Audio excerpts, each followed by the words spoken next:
अस्सलाम वालेकुम friends, I hope आप सब लोग बिल्कुल ठीक होंगे। वीडियो में बने रहें क्योंकि इस वीडियो में मैं आपको कंप्लीट गाइड देने वाली हूँ कैबिन क्रू के प्रोसेस की।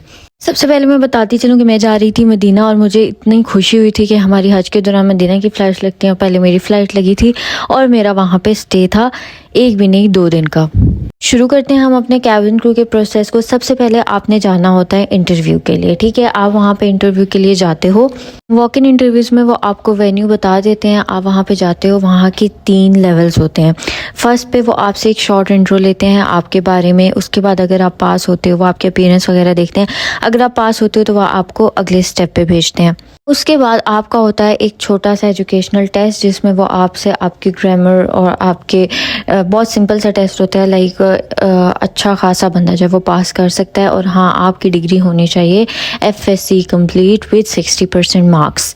अगर आप वो टेस्ट भी पास कर लेते हो तो फिर आपके पास एक फ़ाइनल इंटरव्यू होता है जिसमें जो हाई पोजीशन के वहाँ पे रिक्रूटर्स होते हैं वो आपकी इंटरव्यू लेते हैं और वो आपसे कुछ ज़्यादा सवाल करते हैं, लाइक आप क्यों ज्वाइन करना चाहते हो, आपकी स्ट्रेंथ्स क्या हैं और एक्सेट्रा एक्सेट्रा। अगर आप उसमें भी पास हो जाते हो तो 1 हफ्ते में आपको कॉल आ जाती है। जब आपको कॉल आ जाएगी तो आपको उसके बाद आपका मेडिकल होता है। मेडिकल में आपका होता है eye sight test, blood test, stool test, everything, जिससे पता चले कि आप फिट टू फ्लाई हो।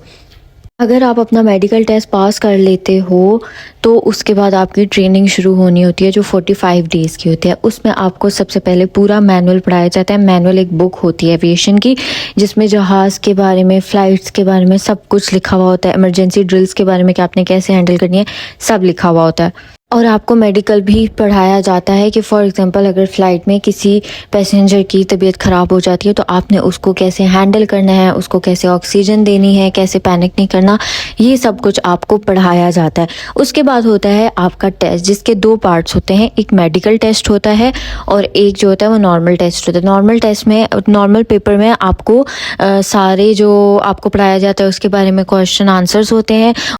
और जो आपको मेडिकल पढ़ाया जाता है उसका एक अलग से पेपर होता है जिसमें मेडिकल के सारे क्वेश्चन आंसर्स होते हैं जो आपको पास करने होते हैं। और पासिंग क्राइटेरिया होता है 80%। यस, आपको 80% उस पेपर में पास करना होता है। उसके बाद ही आपकी ट्रेनिंग स्टार्ट होती है। ये तो हो गया ट्रेनिंग का एक पार्ट। उसके बाद आपकी प्रैक्टिकल ट्रेनिंग स्टार्ट हो जाती है, जैसे कि आपको एयरक्राफ्ट में लेके जाया जाता है, आपको ड्रिल्स करवाई जाती हैं, आपको स्विमिंग करवाई जाती है कि इन केस अगर इमरजेंसी में जहाज़ किसी दरिया, समंदर वहाँ पे हो तो आपने कैसे अपने आप को और पैसेंजर को रेस्क्यू करना है। ये सब करने के बाद आपका फिर एक ड्रिल्स का भी प्रैक्टिकल टेस्ट होता है कि आपको वो सारी चीज़ें आई हैं कि नहीं आई हैं। अगर आप वो भी पास कर जाते हो तो फिर आपका कॉम्पिटेंसी चला जाता है CA वालों, सिविल एविएशन के पास होने के लिए। और जब सिविल एविएशन से आपका टेस्ट पास हो जाता है, आपका वो कॉम्पिटेंसी पे स्टैंप लग जाती है, तब आपकी फ़्लाइट शुरू हो जाती हैं। पहले आपकी ऑब्जर्वेशन फ़्लाइट्स लगती हैं जिसमें सिर्फ आपने ऑब्ज़र्व करना होता है कि काम कैसे होता है, सर्विस कैसे होती है। जब आप वो वाला सारा कुछ सीख जाते हो तो आपकी प्रैक्टिकल फ़्लाइट्स भी शुरू हो जाती हैं जिसमें आपने प्रैक्टिकल काम करना होता है और ऐसे आपकी फ़्लाइट्स शुरू हो जाती हैं।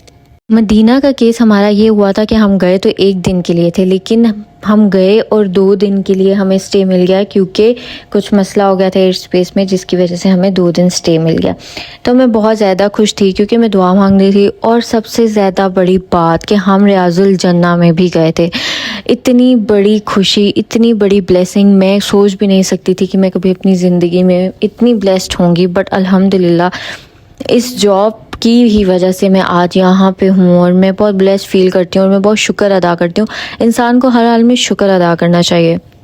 जो मदीना की गलियों के बारे में कहा जाता है ना, मदीना की गलियों में वाकई ही बहुत सुकून है, इतना पीस है, ना कोई रश ना कोई, मतलब बहुत एक खूबसूरत एहसास है जो मैं शायद बयान भी नहीं कर सकती कि मुझे कैसा फ़ील हो रहा था। मेरा दिल ही नहीं कर रहा था कि मैं वहाँ से आऊँ। और फिर हम लोग बाज़ार भी गए थे कुछ चीज़ें देखने के लिए।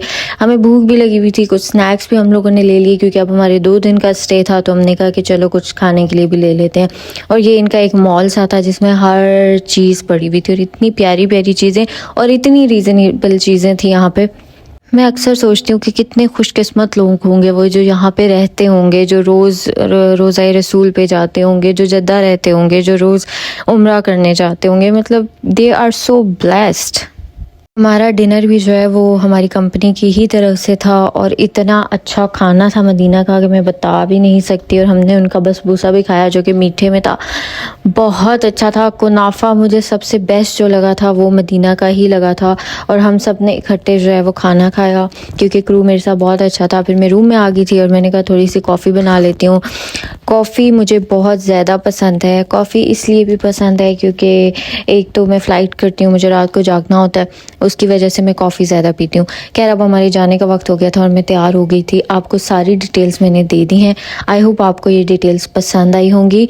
फिर मिलते हैं नेक्स्ट व्लॉग के साथ। मुझे दुआओं में याद रखिएगा। अल्लाह हाफ़िज़।